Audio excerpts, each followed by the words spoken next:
नमस्कार दोस्तों। आज हम आव्यूह के सहखंडज और उसके व्युत्क्रम के बारे में पढ़ेंगे। जैसे आप लोग पिछली कक्षा में पढ़ चुके हैं आव्यूह, यहाँ हम आव्यूह के सहखंडज के बारे में सबसे पहले बताते हैं। मान लो ए एक 3x3 कोटि का एक आव्यूह है जिसके अवयव A11, A12, A13, A21, A22, A23, A31, A32 और A33 दिया हुआ है। यह 3x3 कोटि का एक आव्यूह वर्गाकार आव्यूह है। तो इसके सहखंडज जिसको एडजॉइंट ए की सहायता से प्रदर्शित किया जाता है, जो निम्न प्रकार से परिभाषित है। Capital A11, A12, A13, A21, A22, A23, A31, A32, A33 का परिवर्त आप लोग जानते हैं। रो के अवयव को कॉलम वाइज लिखने पर उस आव्यूह का परिवर्त प्राप्त होता है। तो जब इस आव्यूह का परिवर्त लिख रहे हैं तो ये जो रो वाइज लिखे हुए अवयव उसको हम लोग कॉलम वाइज लिखते हैं। अतः आव्यूह ए ये दिया हुआ है, उसका सहखंडज कितना हो जाएगा, इस रूप में प्राप्त हो जाएगा। सबसे महत्वपूर्ण चीज यहाँ A11, A12, A13 है क्या चीज, उसको निकालने के लिए ये आव्यूह A11 या अगर चाहें तो IJ के रूप में लिख सकते हैं। AIJ निम्न प्रकार से परिभाषित किया जाता है। AIJ इक्वल टू होता है -1 to the power I plus J into minus IJ। Minus मतलब उप सारणिक, अवयव A11 का उप सारणिक, या AIJ जो लिख दिए हैं तो IJ जो अवयव आया है उस अवयव का उप सारणिक कहलाएगा। यहाँ पर हम लोग जैसे निकालना चाहेंगे कैपिटल A11, तो किस रूप में हम लोग निकालेंगे, ऋण 1 का घात 1 धन 1 IJ और उप सारणिक लिखेंगे M11। ये उप सारणिक भी आप निकालना सीख चुके हैं, ऋण 1 का घात 2 और उप सारणिक कौन से अवयव का, 1 1, पहले रो पहले कॉलम पर जो अवयव आता है उसका उप सारणिक। ये उप सारणिक किस प्रकार से प्राप्त होगा, इस रो को और इस कॉलम को छोड़ने पर, मतलब वो जो अवयव आया है उस अवयव जिस रो में और जिस कॉलम में आता है उसको छोड़ने के बाद जो सारणिक बचती है उसको लिखा जाता है। तो कौन सी सारणिक बची, A22, A23, A32, A33, इस रूप में हम लोग इसको निकालते हैं। ठीक उसी प्रकार से A12 निकालना चाहें तो कितना आ जाएगा, ऋण 1 का घात 1 धन 2, उप सारणिक कौन से लिखेंगे, 1 2, मतलब ऋण 1 का घात कितना हो गया 3 और उप सारणिक लिख रहे हैं 1 2 अवयव। ये वाले जो अवयव है पहले रो दूसरे कॉलम पर जो आ रहा है उसको छोड़ने के बाद तो बच गया क्या आपके पास, A21, A23, A31, A33। ठीक उसी प्रकार से एक आखिरी और बता देते हैं, A13 निकालना है तो वो किस प्रकार से निकलेगा, ऋण 1 का घात 1 धन 3 M13, कितना आ जाएगा, ऋण 1 का घात 4, यहाँ आ जाएगा A21, A22, A31, A32 और इसको सरल करके लिख देंगे, ये अवयव हमको प्राप्त हो जाएंगे। इसी प्रकार ये सभी 9 अवयव के मान निकालेंगे और इस आव्यूह में रख देंगे तो हमको इस आव्यूह का सहखंडज प्राप्त हो जाएगा। सहखंडज उसकी कुछ प्रॉपर्टी है, उसमें सबसे महत्वपूर्ण प्रॉपर्टी यह है कि किसी आव्यूह और उसके सहखंडज का गुणनफल हमेशा उस आव्यूह के सारणिक के इकाई आव्यूह के साथ गुणनफल के बराबर होता है। अर्थात A इंटू एडजॉइंट ए या एडजॉइंट A इंटू ए लिखें तो वो किसके बराबर आता है, सारणिक A इंटू I उसी कोटि का एक तत्समक आव्यूह है या इकाई आव्यूह है। यहाँ पर दूसरा महत्वपूर्ण चीज है आव्यूह का व्युत्क्रम।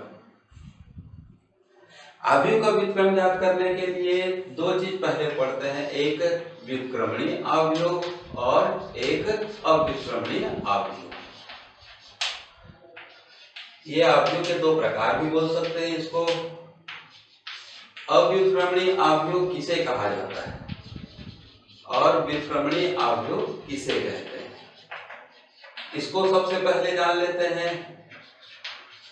यदि किसी वर्गाकार अवयव के सारणिक का मान 0 के बराबर आ जाता है, अर्थात कोई एक वर्गाकार अवयव a दिया हुआ है, यदि उसके सारणिक का मान 0 के बराबर आ गया तो उसको अव्युत्क्रमणीय अवयव कहते हैं।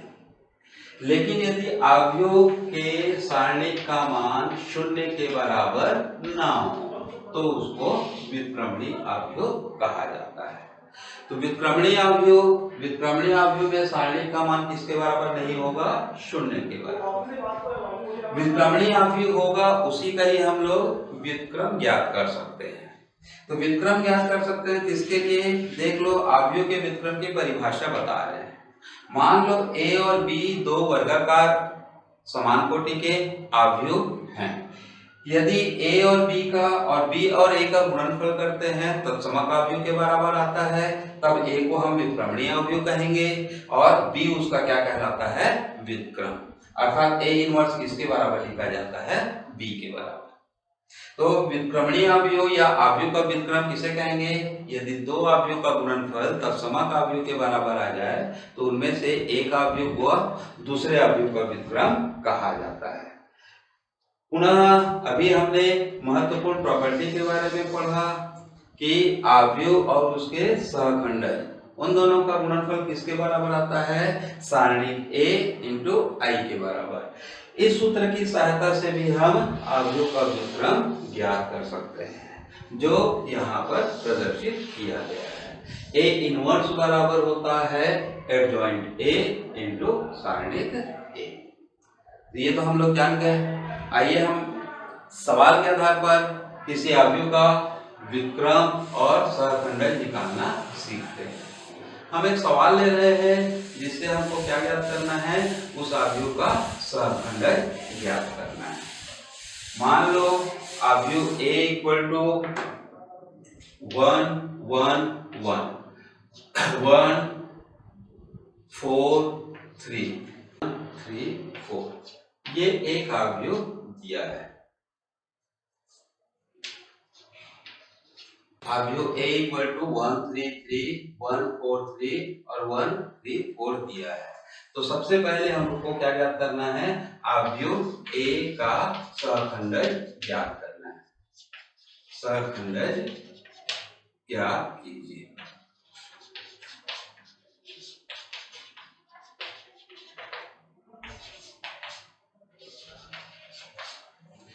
देख लो अवयव a का सहखंडक हम किस प्रकार से निकालेंगे। अवयव a इक्वल टू हमको दे दिया गया है 1 3 3 1 4 3 1 3 4, ये दिया हुआ है। इसके सहखंडक को हम लोग एडजॉइंट a से प्रदर्शित कर रहे हैं, जो किस प्रकार से परिभाषित होगा, अभी आपको हमने बताया था a11 a12 a13 a21 a22 और a23 a31 a32 और a33, ये इस प्रकार से लिख सकते हैं। या प्रारंभ में मैंने क्या लिखा था, a11 a12 को यहाँ पर लिखा था, a13 को यहाँ पर, और उसका क्या निकाला था, परिवर्त। मैं डायरेक्ट यहाँ पर इस रूप में लिख दिया। हमको अवयव a11 a12 a13 ये सब की वैल्यू निकालनी है। किस प्रकार से निकालेंगे, अभी हमने आपको बताया था a11 का मान होगा ऋण 1 का घात 1 धन 1 और एक उप सारणिक आएगा। अवयव कौन सा, 1 1, फर्स्ट रो फर्स्ट कॉलम में जो आता है उसको छोड़ने पर, तो जो अवयव बन गया है उसको निकालने के बाद यहाँ पर हम लोग लिख देते हैं। ये कितना आ गया, ऋण 1 का घात 1 धन 1 2 हुआ, तो ऋण 1 का घात 2 मतलब धन चिन्ह आ जाएगा, उसको लिखने की जरूरत नहीं है।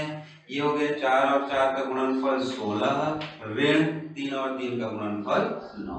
16 में 9 गुण हटा दिए, कितना आ गया 7। ठीक इसी प्रकार से A12 निकालेंगे, ऋण 1 का घात 1 धन 2। अब पहले रो दूसरे कॉलम, ये हुआ आपका पहला रो और दूसरा कॉलम, इसमें ये अवयव आया, इसको छोड़ने पर जो अवयव बचेंगे कौन कौन सा बचा, 1 1 3 और 4।